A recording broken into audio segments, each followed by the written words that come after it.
Ayan, pinagpalang umaga sa bawat isa. It's 2:48 na ng madaling araw. So, ang pag-aaralan natin ay si Hagar at si Ismael. Hindi nagkaanak si Sarah sa asawa ni si Sarah na asawa ni Abram. Ngunit mayroon siyang aliping babae na taga-Ehipto ng pangalan ay Hagar. Sinabi niya kay Abraham, dahil pinakaitan ako ni Yahweh ng anak ang alipin ko ang sipingan mo. Baka sakaling magkaanak siya para sa akin. Pumayag si Abraham sa sinabi ni Sarai, at pinaubaya nga ni Sarai sa kanyang asawa si Hagar upang maging asawang lingkod 10 taon na si Abram na naninirahan sa Kanaan nang ito'y nangyari. Matapos sipingnan ni Abram si Hagar, nagdalang tao na ito. Subalit nagmalaki si Hagar at tinamak nito si Sarah. Dahil dito sinabi ni Sarai kay Abram, ikaw ang dahilan ng paghamak ni Hagar sa akin. Alam mong ako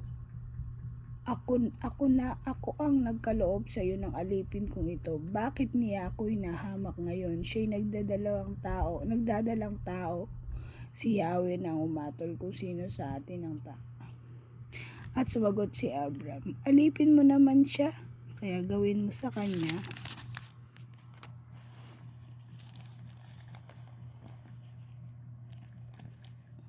ang gusto mo.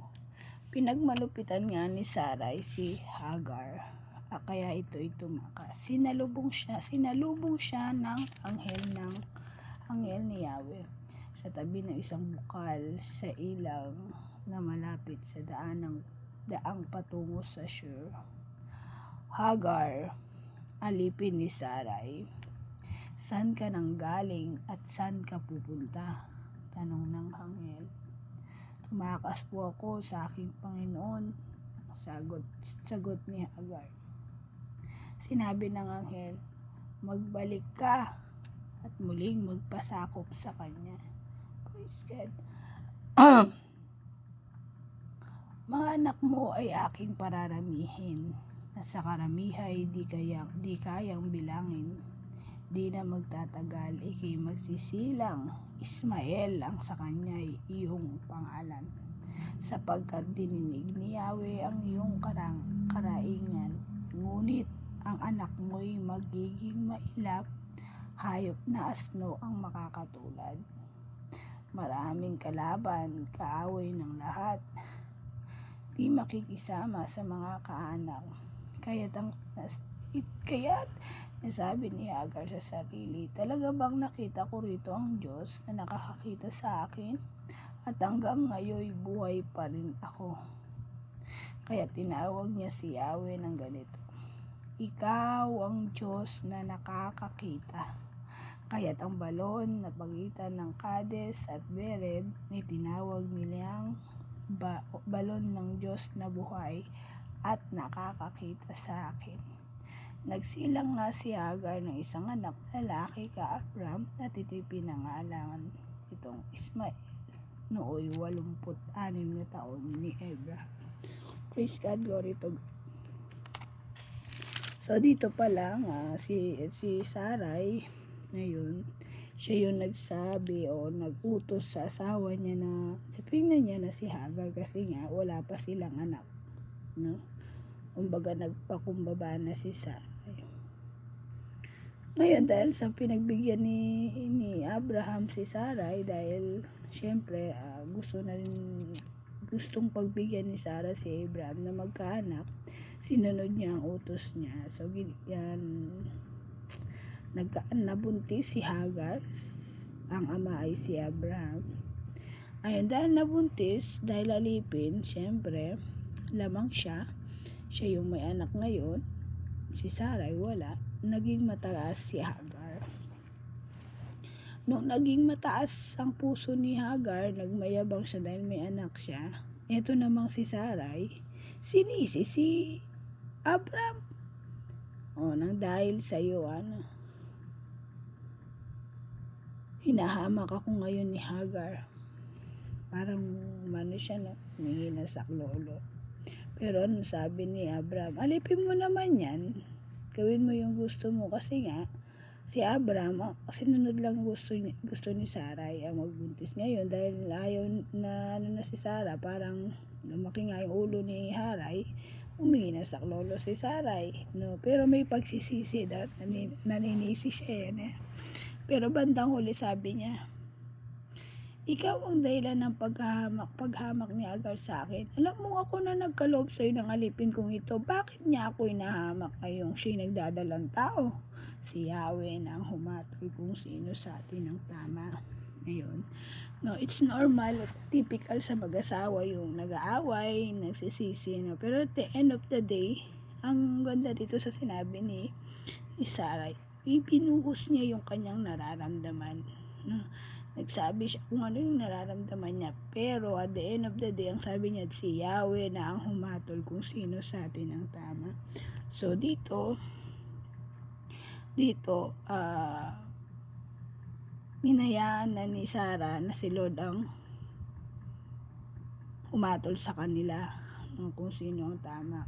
Pero dito sa unang umpisa dito, wala kang maririnig o wala tayong mababasa na ayon sa kalooban na si Sarah lang mismo ang nagdesisyon na gusto niyang magkaanak na hindi niya mapagkalooban ng anak si Abraham. Naganap siya ng magiging ng anak ng asawa niya, which is gusto na maganda naman yun kasi dahil alam naman ni Sarah na gustong gusto na magkaanak ni Abraham dahil mahal niya. Pero hindi naman yun ang utos ng Panginoon in the first place. Ang sabi ng Panginoon, magkakaroon sila ng anak. Yun nga lang, hindi pa ngayon. No? So, pinangunahan. Pero, biyaya ng Panginoon, itong maganda. No? Ang galing lang talaga ni Lord. Ang galing lang talaga ni Lord. Sometimes may mga bagay tayong minamadali. And dahil minamadali, may mga bagay na sasalungat dun sa kalooban ng Panginoon. Pero ito yung napakabuti. Ito yung nakita kong napakagandang example na bagamat na tayo nagkakasala, nakakalimot. Ito yung sabi niya. Gawin mo ang gusto mo, sabi ni Abraham kay Sarah. Ito yun. Pinagmalupitan nga ni Sarah si Hagar kaya ito'y tumakas. Ayan. Wala naman choice si Hagar kasi talagang kahit sa kanya nga nakalipin pa rin siya. Tama? Ito pa sabi niya, sinalubong siya ng anghel ni Yahweh sa tabi ng isang bukal sa ilog na malapit sa daang patungo sa shore. Hagar, alipin ni Sarai, saan ka nang galing at saan ka pupunta? Tanong niya. Grabe, no? Saan ka nang galing? Ito yung pumukaw sa akin. Saan ba tayo galing? Napaka-importante kasi yung pinanggalingan natin. At saan tayo pupunta? No? Saan papunta ang buhay natin? No? Saan ka ba kinatagpo ng Panginoon? Ano ba yung pinapagawa niya sa'yo? At saan papunta ang buhay natin dito sa mundong ito?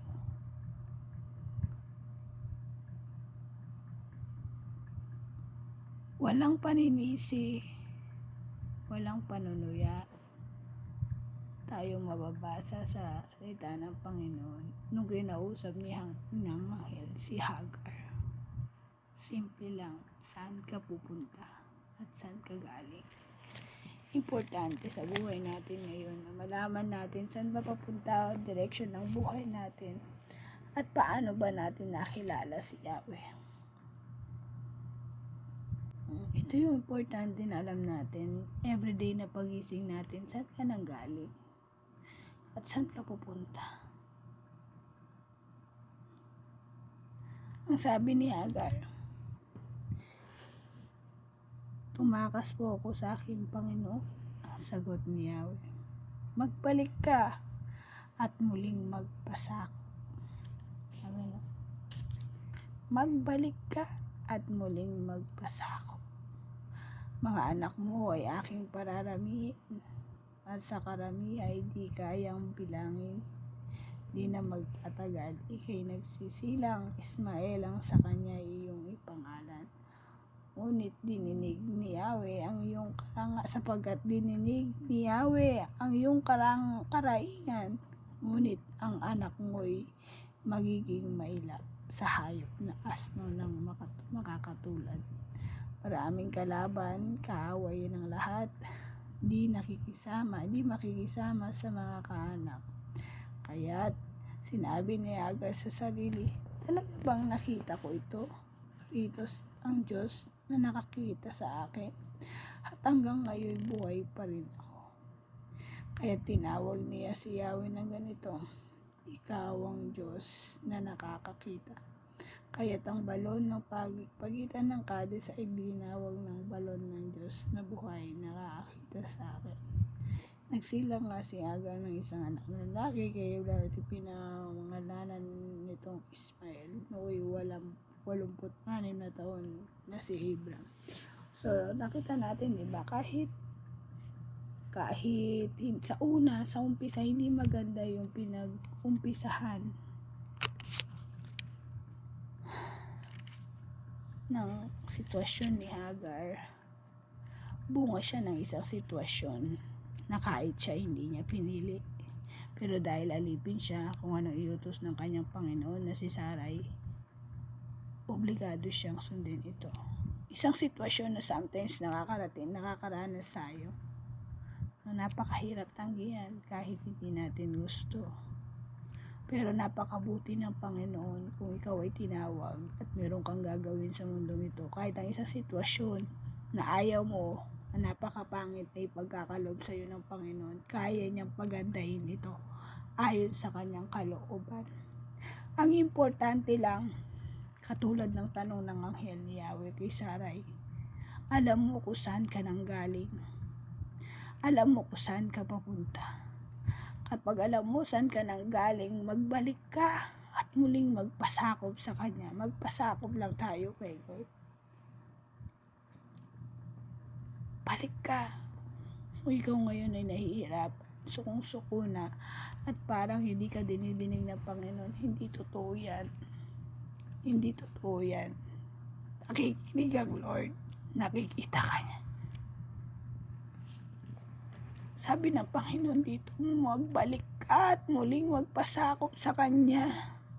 Kasi may gagawin pa ang Panginoon sa buhay mo at sa mga anak mo.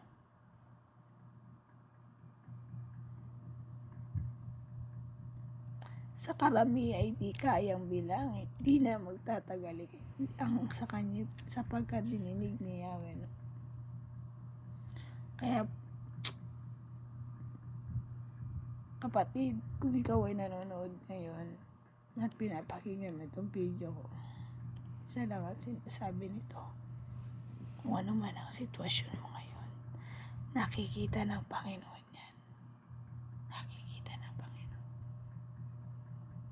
Nakikita ng Panginoon. Ibigay mo sa Kanya, ikwento mo sa Kanya, at si Lord ang magpapala ng iyong sitwasyon.